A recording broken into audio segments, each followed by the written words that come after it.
Blessed are you, Hashem our God, King of the universe, who has sanctified us with his commandments and has commanded us regarding the words of truth. Hashem our God, sweeten the words of your Torah in our mouth and in the mouths of your people, the house of Israel.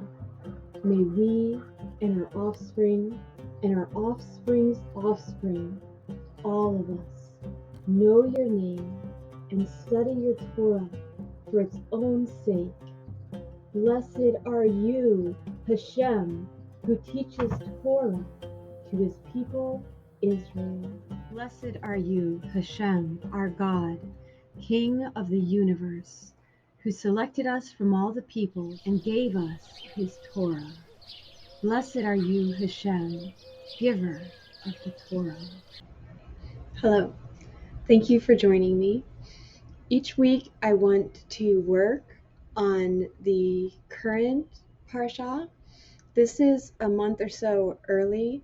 Right now the Parsha is about halfway through Deuteronomy, but the first Parsha of Genesis, Bereshit, has a lot of information in it, a lot of material on it.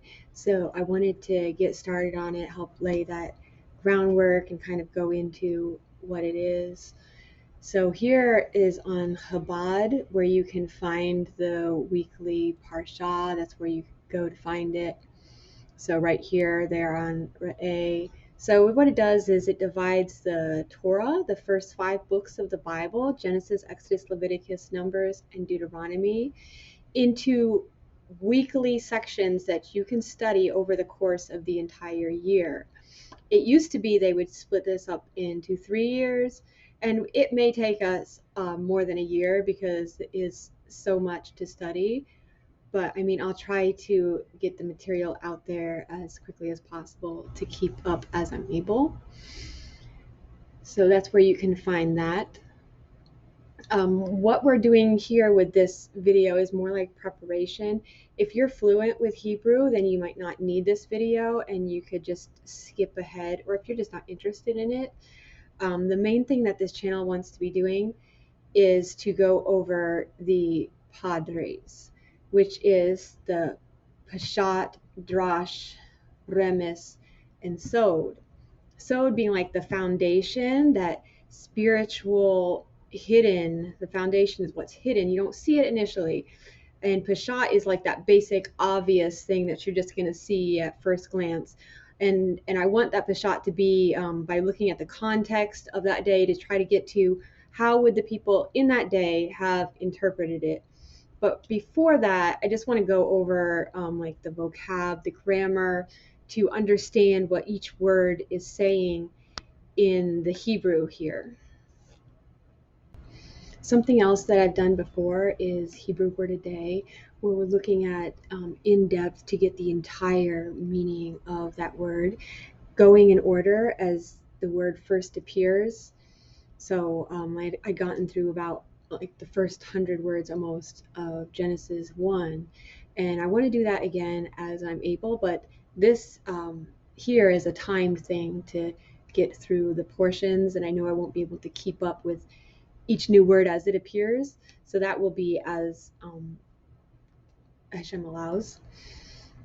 So here we're just kind of gonna go over the gloss meaning, but not just like the Strong's gloss meaning. I want to get at least kind of go back into the root meaning of the word to kind of give an idea of where that word is coming from, so you can not just get a gloss, but just it's still the simple meaning, not going is as in depth as I would like to with something such as Hebrew Word a Day. But you know, what we're going to do here is go through the first paragraph. So when we see this pay at the end here, that shows that it's a paragraph marker. So the first 5 verses covers Genesis 1:1, which I don't think is the first day. That would be like the first day of the month. But then the first work day would start with Genesis 1:3 is how I'd understand it, you know, after the darkness.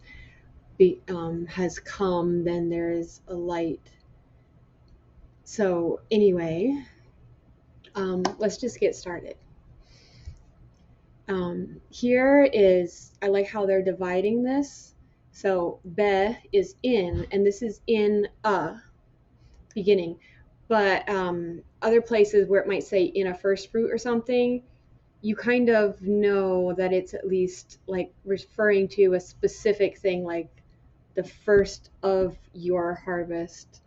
So sometimes people might think that they could put a the there. And maybe if I was doing this as a Hebrew word of the day, I could kind of look up um, where I was seeing, like in a first fruit, how that gets translated as obviously it's the first fruits of your land, because that's a little bit, at least in English, we're understanding that's pretty specific. But just basic meaning here, all it says is in a beginning. The thing about this word, reshith, is all the other times that it is used, it's of. You see this? So, like, it's coming from the word rosh, rosh here, which means head. And so, if you want to make the word feminine, you add a hey to the end. And if you want to make the word in construct, meaning you're saying like two nouns connected together, then you're changing that hey to a tav, which is how it's actually reading, right? Here is a tav, and it's almost like that yod would be like it was plural. I don't know like where that yod in the etymology of the word would be coming from exactly. But you see the resh here, that's head. And if it was plural in the masculine, it could be reshim, but it seems to be a feminine word. So,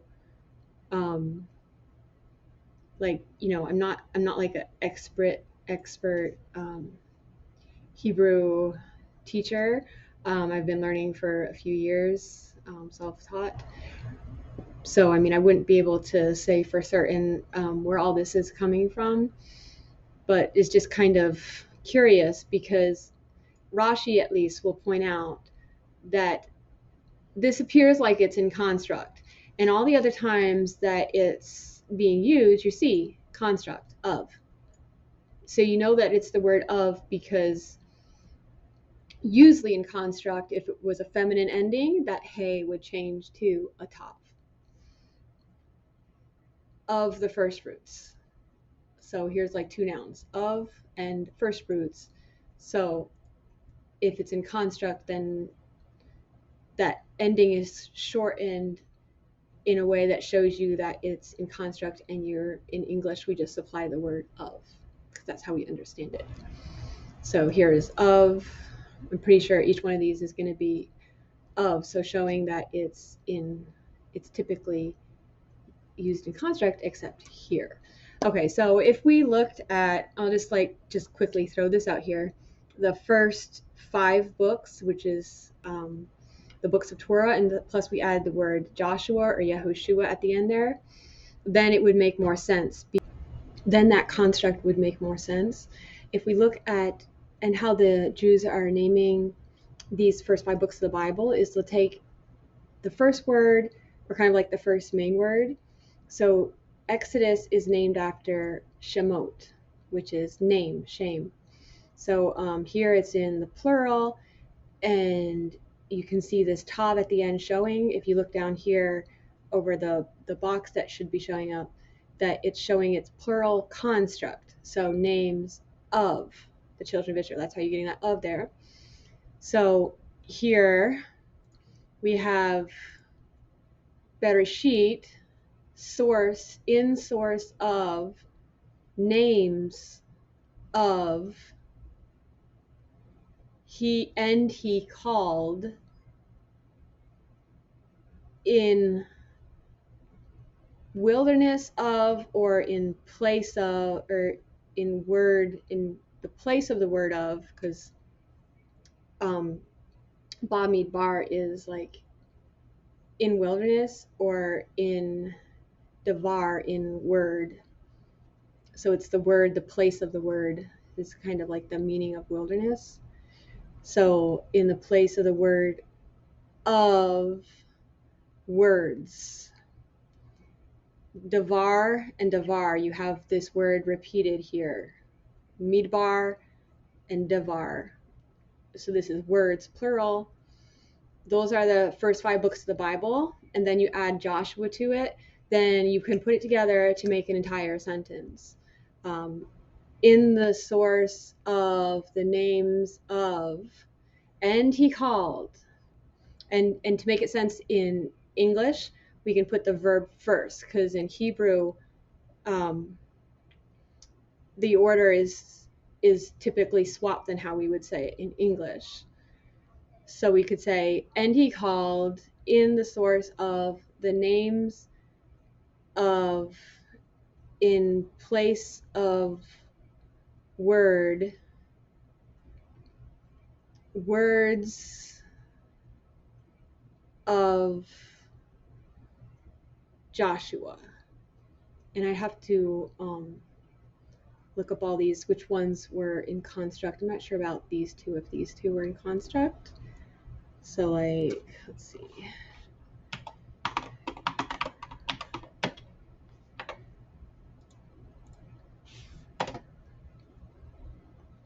Devarim.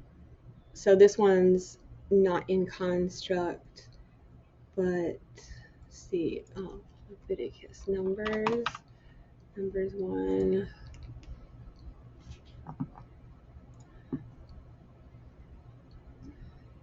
Bamidbar. So this one's in construct. The wilderness, or in the place of the word of words, Joshua. So like, who's the word of words? In the beginning was the word, and the word was with God. The word of words is Messiah. So he's the source. So he called in the source of the names, and maybe this one isn't. Yeah, this one was in construct. In the names of the place of word of words, Joshua. So that's one way to make it make sense. Or going back to here, Rashi was saying maybe this is not actually a verb form of the word. Maybe you could use it more like as a adjective noun form, because to make it in construct, you have to make it be like 2 nouns together. So like, in the source of God's creating at the heavens and the earth. So this is just a phrase, and then it's kind of going into it more in depth. So you wouldn't like read this as a sentence, is another way to look at it. And so over here, what I put out is just the Student's Bible, and this is not a translation. A translation is to help you read it in your language. The Student's Bible, you should have like some kind of knowledge of the Hebrew, and so you're not confused if he's not creating gods, probably, even though sometimes the noun can come first, like it does here in verse 2. That's like for emphasis, or like by means of the earth. Or maybe that's if a direct object comes first, if things are out of order like that. But usually it's some sort of emphasis, right? So if the noun comes first. So if you wanted to say that the noun came first here, then you could say like that. I mean, you need a verb too. So, but here, like, it's the source that's creating gods instead of God creating the heavens and the earth. So that's slightly possible, but generally the verb's coming first. So God created is how we would say it in English. But when I try to read it so we understand it in English, the Hebrew order, I'd say in the source of, he completely created who? God. And I just put it in the plural here because it's in the plural in the Hebrew. And there's many reasons that people might come up with to say why it's in Hebrew. It's kind of like the complexity of God that is a singularity that are all individually doing these things, kind of like angels, and any kind of judge can be called gods. So what this is then is just to give you a feel for what the Hebrew is actually saying. Because if you get a literal translation, they're going to be wordy with the vocab of it, but you're going to still miss so much. So the point of this is to try to at least give you a clue at the basic, go back to the basic where the word is coming from. So Hashemayim, Sham is there, or it could come from a root meaning lofty. So if it's an abstract word, I'm going to try to put in the root word there. So somebody who is trying to get a grasp on Hebrew, you should have some of this basic understanding that we're switching the order in English. So how you can read it is to who completely created? God completely created. So you'll get used to the flow of it. And so I'm not trying to help somebody make it easy for them, like digest it for them. This is pre-digested food here, very kind of rough grain. Like I haven't taken all the nutrients out, but I still like it has that basic root meaning is that is my goal to preserve here. So that's why you have something like here. If it's an abstract meaning that we don't really understand in English, I want to at least convey the very basic, simple root meaning of what somebody would have understood. And so, of course, the actual Peshat is going to be so much greater, what they would have understood, somebody who was hearing that for the first time in that day with all of their tradition that they already had, etc. So far we have in source. So we were looking at this word Reshit, and people usually don't like Strong's. It's usually not that accurate, but you have some other things here.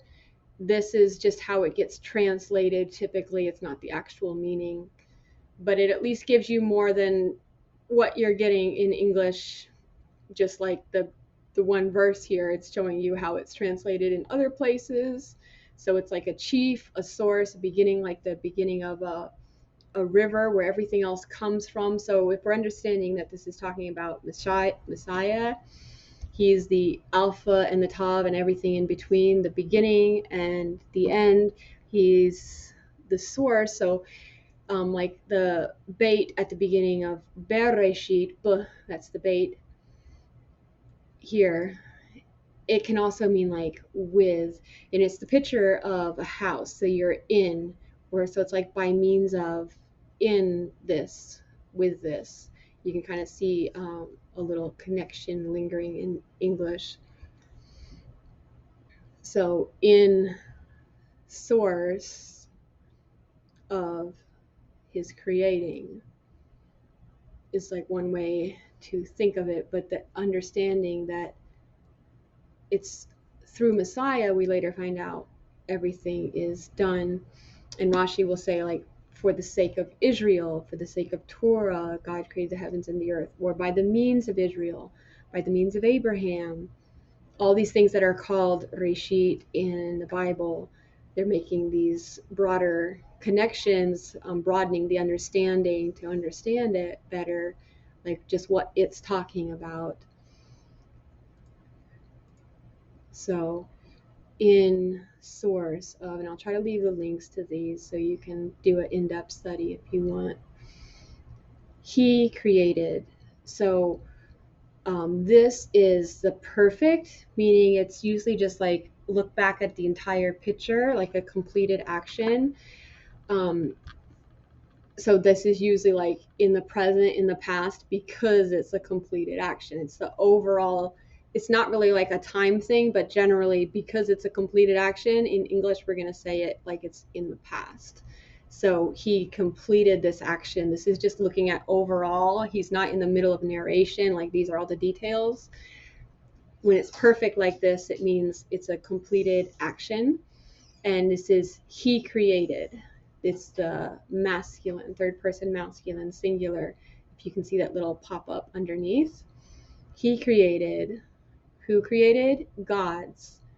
And we say it in the singular in English because it comes with a singular verb. So we know that's singular, but it's also in the plural because people say because it's referring to something so great. Maybe that's just a way for them to understand it. I don't know if that's how the reader originally would have understood it. It might be because they knew that,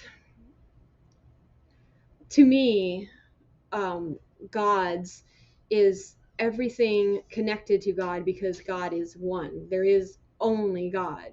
And so all these things that seem to not be connected to him, they will acknowledge him, and on that day God will be one. So there's like only God, and he can use all these means, like these judges, these rulers. That's what the meaning of gods is. Like God, who we refer to as God today,